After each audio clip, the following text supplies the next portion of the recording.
Thanks for watching.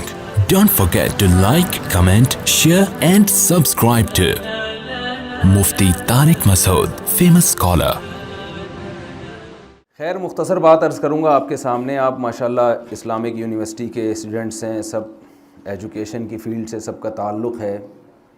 آپ کو پتہ ہے اسلام میں جو سب سے پہلی آیت نازل ہوئی رسول اللہ صلی اللہ علیہ وسلم پہ, اقرأ بسم ربک الذی خلق خلق الانسان من علق اقرأ وربک الاکرم الذی علم بالقلم علم الانسان ما لم یعلم.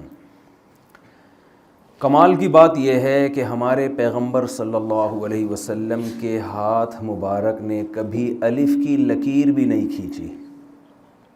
دنیا کو پڑھا کے چلے گئے آپ صلی اللہ علیہ وسلم کو یہ طعنہ دیا گیا کہ یہ مجنون ہیں, معاذ اللہ, دیوانے ہیں. قرآن میں اللہ نے قلم کی قسم اٹھائی, والقلم وما یسطرون ما انت بنعمت ربک بمجنون.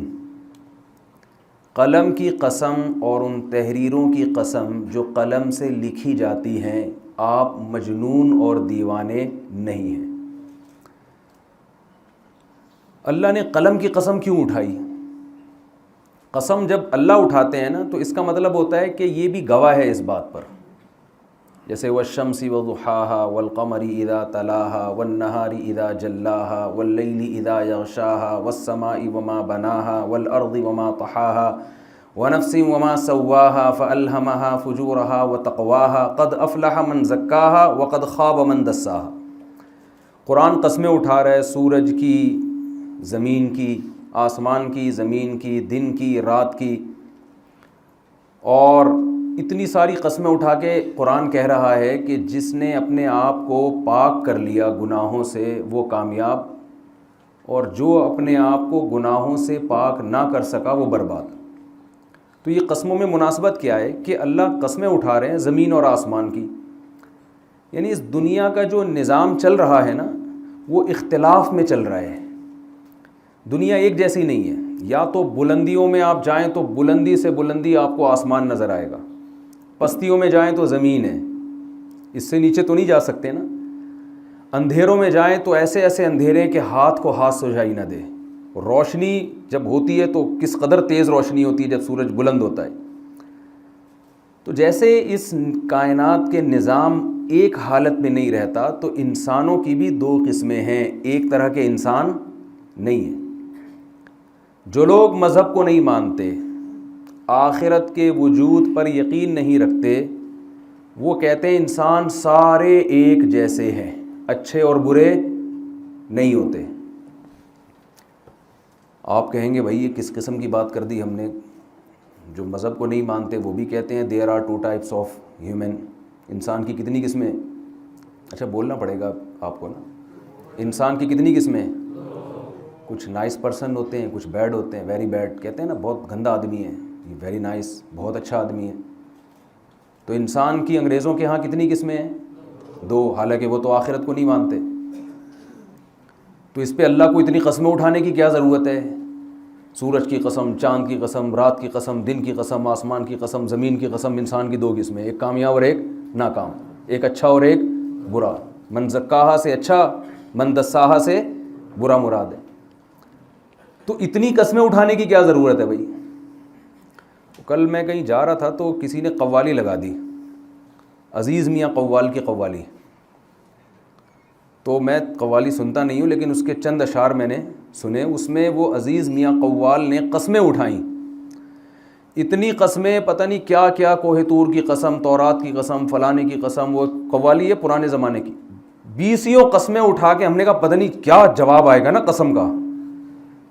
تو درجنوں قسموں کے بعد جواب یہ تھا میں شرابی.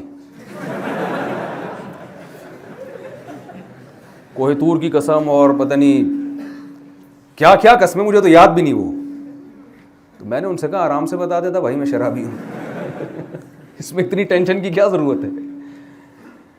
تو سوال یہ پیدا ہوتا ہے کہ اللہ نے اتنی قسمیں اٹھائیں, والشمس وضحاها والقمر اذا تلاها والنهار اذا جلاها. اسی طرح دوسری صورت بھی ایسی ہے, واللیل اذا یغشا والنہار اذا تجلی وما خلق الذکر والانثى. بہت قسمیں اٹھاتا ہے قرآن, اور ثابت یہ کیا کہ there are two types of human. انسانوں کی کتنی قسمیں ہیں؟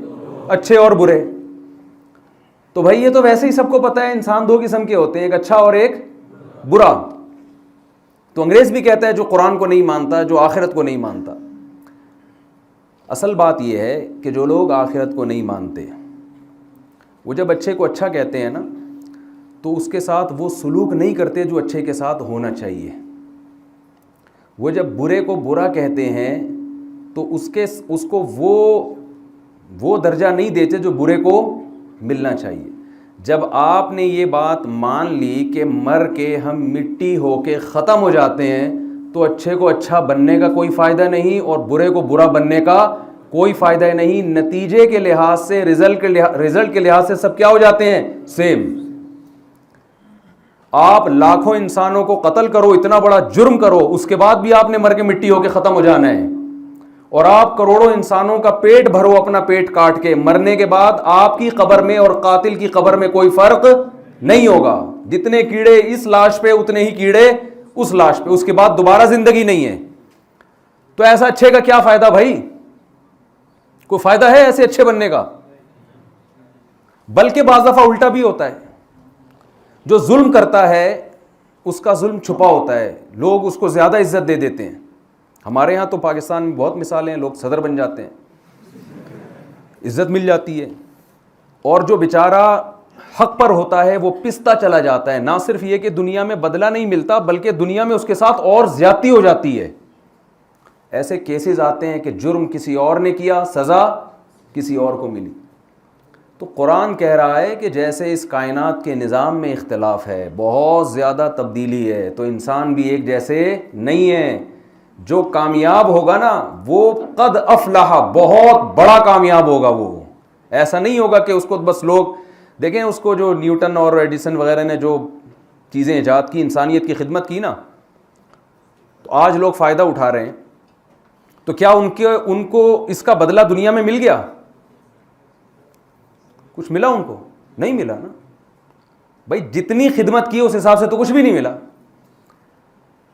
وہ الگ بات ہے کہ آخرت میں نجات کے لیے ایمان شرط ہے. ابھی وہ میرا ٹاپک نہیں ہے, وہ پھر لوگ اشکال کرتے ہیں نا, اتنی خدمت کی پھر بھی جنت میں کیوں نہیں بھیج رہے آپ اس کو, نیوٹن کو. تو وہ ابھی ٹاپک نہیں ہے میرا, وہ سوال میں آپ پوچھ سکتے ہیں بعد میں. تو قرآن کہہ رہا ہے یہ قسمیں اٹھا کے کہ انسان کی بھی کتنی قسمیں ہیں؟ دو. یا تو بہت بڑی کامیابی یا بہت بڑی ناکامی. مرنے کے بعد سب ایک جیسے نہیں ہو جاتے. تو میں یہ قرآن کی قسمیں سمجھانے کے لیے میں نے یہ مثال دی ہے. تو قرآن قسم اٹھا رہا ہے قلم کی اور ان تحریروں کی جو قلم کے ذریعے لکھی جاتی ہیں. قرآن کہہ رہا ہے کہ قلم اور تحریریں اس بات پر گواہ ہیں کہ محمد صلی اللہ علیہ وسلم مجنون نہیں ہے. حالانکہ جس وقت یہ آیت نازل ہوئی مکہ میں, اس وقت قلم کا بھی اتنا کوئی رواج تھا نہیں. بہت کم لوگ, 4 6 8 10 لوگ ہوں گے پورے مکہ میں جو لکھنا جانتے تھے. اور وہ لکھتے بھی کیا, کبھی کبھار کوئی شعر لکھ دیا کرتے ہوں گے. بہت کم لکھنے کا رواج تھا. اس وقت قرآن کہہ رہا ہے قلم اور اس کی تحریریں گواہ ہیں کہ محمد صلی اللہ علیہ وسلم مجنون نہیں ہیں. اور آج قلم واقعی اس بات کی گواہی دے رہا ہے, اور تحریریں دیکھیے, کسی مجنون کی بات کو اتنا پروٹوکول نہیں دیا جاتا جتنا محمد صلی اللہ علیہ وسلم کی شخصیت اور آپ کی باتوں کو اہمیت دی گئی ہے. دنیا میں کسی کی سیرت پر اتنا کچھ نہیں لکھا گیا جتنا محمد صلی اللہ علیہ وسلم کی سیرت پہ لکھا گیا ہے. دنیا میں کسی کی بات کو اتنے اہتمام سے نہیں محفوظ کیا گیا جتنے اہتمام سے محمد صلی اللہ علیہ وسلم کی بات. پوری سندیں چلتی ہیں حدیث میں, حدثنی فلان قال حدثنی فلان قال حدثنی فلان کان النبی صلی اللہ علیہ وسلم افلج الثنیتین. اتنی سی بات محدث بیان کر رہے ہیں کہ نبی صلی اللہ علیہ وسلم کی 2 دانتوں کے درمیان خلا تھا. آپ کسی کی شخصیت کو ڈسکس کر رہے ہیں, صرف اس کے دانت کی بناوٹ بیان کر رہے ہیں آپ, آگے اس کے احکامات کیا ہیں, اس نے آرڈر کیا دیے, یہ تو زیادہ اہمیت ہے نا اس کی. کسی کی شخصیت میں جب آپ اس کی سوانح حیات لکھتے ہیں تو اس کی بظاہر کوئی ویلیو نہیں ہوتی کہ اس کے دانت کیسے تھے. زیادہ سے زیادہ بیان کر دیں کہ بھئی بڑے اجلے دانت تھے, یہی ہوگا نا. صحابی رسول یہ بیان کر رہے ہیں کہ رسول اللہ صلی اللہ علیہ وسلم کے دانتوں کے درمیان کیا تھا؟ سامنے کے دانتوں کے درمیان خلا تھا. اب اگر میں آپ سے کہوں کہ نبی کے آپ صلی اللہ علیہ وسلم 1400 سال پہلے دنیا میں آئے اور آپ کے دانتوں کے درمیان خلا تھا, تو یہ بات ایسا ہی نہیں مان لی جائے گی. اس کی سند پیش کریں آپ. امام ترمذی سند لے کر آتے ہیں, حدثنی فلان, مجھ سے فلاں نے, مجھ سے فلاں نے, مجھ سے فلاں نے, مجھ سے فلاں نے, ان سے فلاں نے, انہوں نے صحابی سے, اور صحابی نے رسول اللہ صلی اللہ علیہ وسلم کے بارے میں یہ بیان کیا. اتنی سی بات کو محفوظ رکھنے کے لیے سندوں کا سلسلہ چلتا ہے. پھر ان سندوں کے راویوں پہ کتابیں لکھی گئی ہیں. سیر اعلام النبلاء علامہ ذہبی کی, ایک ایک راوی کا آپ کو اس میں تذکرہ ملے گا. یہ راوی کس سن میں پیدا ہوا, کس سن میں اس کا انتقال ہوا. جو نبی کے بارے میں صرف ایک بات بیان کر رہے ہیں کہ آپ کے دونوں دانتوں کے درمیان کیا تھا؟ خلا. اس راوی کا پھر کی ملاقات بھی اپنے اس راوی سے ثابت تھی جس سے وہ نقل کر رہے ہیں. پھر ان کے بارے میں محدثین کا تبصرہ کیا ہے, کذاب ہے, ثقہ ہے, قابل اعتماد ہے یا نہیں, ان کے مشائخ کون کون ہیں جن سے انہوں نے علم حاصل کیا, اور کون کون ان کے شاگرد ہیں جو ان سے حدیثیں لیتے ہیں, مجہول یا مستور تو نہیں ہے.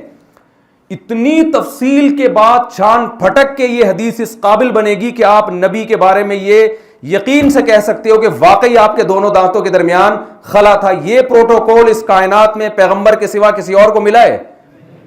تو جس قلم نے یہ سند لکھی ہے اور جس کتابوں میں حدیث کی یہ سند لکھی گئی ہے, وہ قلم اور اس کی لکھی ہوئی یہ تحریر اور وہ کتابیں گواہی دے رہی ہیں کہ محمد صلی اللہ علیہ وسلم مجنون نہیں تھے. کسی مجنون کو اتنا پروٹوکول نہیں ملتا. اس کی تو تعلیمات ایسی ہوتی ہیں جو سمجھ سے والا تر ہوتی ہیں. تو اللہ تعالیٰ نے ہمیں ایک ایسے پیغمبر سے جوڑا ہے جن کی تعلیمات آج بھی اسی طرح محفوظ ہیں جس طرح 1400 سال پہلے تھی. آپ صلی اللہ علیہ وسلم چلتے کیسے تھے, کھاتے کیا تھے, آپ کے سر میں کتنے بال سفید تھے,